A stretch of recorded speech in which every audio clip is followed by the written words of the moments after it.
Robin Year One by DC Comics is a classic graphic novel based on the famed Batman and Robin. Mainly focused on Robin, the novel shows the ups and downs of Batman's little assistant and the challenges he will face. Robin Year One is a fantastic novel because of the aspects of the hero's journey, its literary techniques, including Robin himself being symbolized, and its unique visual techniques like the color and the panel structure. Robin Year One uses the classic hero's journey approach to frame the novel.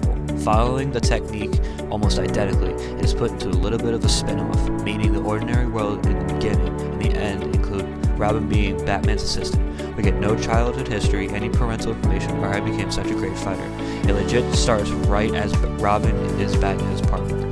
Also, the supposed old man, quote-unquote, who gives advice and support is actually Alfie, Robin's butler. Alfie was a huge mentor because he was the one who fought for Robin and his reasons when he eventually left Batman, and Batman was clueless as to why Robin had gone. On page 159, Alfie and Batman are talking, and Alfie is concerned about Robin not going back to the circus. Batman simply says he'll turn up, while Alfie almost goes into rage mode and says that Robin left because of Batman's unrealistic expectations and tells Batman straight up that there is no reason for Robin to come back. He is sticking up for Robin and is a huge leadership in supporting his master, making him a mentor.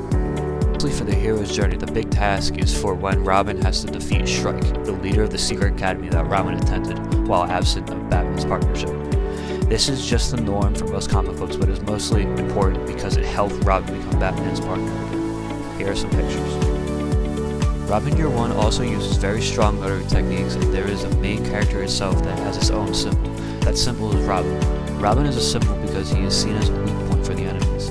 Like Two-Face, for example, just sees him as a little kid on page 63. We know that this is not true because Robin is known to kick the crap out of people, especially on page 147 through 149. Robin Year One also has very strong visual techniques. Every single page is unique in how it's designed and used in its space. There are lots of panels inside panels. Good example on pages 30, 77, page 83, which has multiple panels instead of one gigantic panel, and page 129 has 3 panels inside a medium-sized panel. These choices seem to be a good thing in the book because it means that while the first panel is read, the background is still there, while reading the second and third panels are inside that panel, meaning that you still get the full story.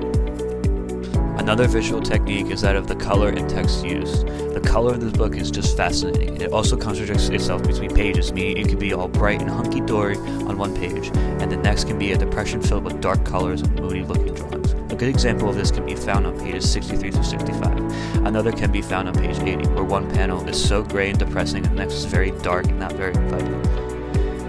The font scenes in the books are also interesting. Batman, Robin, and Alfie, and all the other sub-characters all use the same boring font and it has no significance to it. However, Two-Face, Mr. Freeze, and the Hatter all have just different fonts. This is a great idea on DC Comics because you can differentiate them and know that each enemy is completely different. In conclusion, Robin Year One is a fantastic graphic novel because of its use of the hero's journey, the literary techniques, and the use of its visual techniques.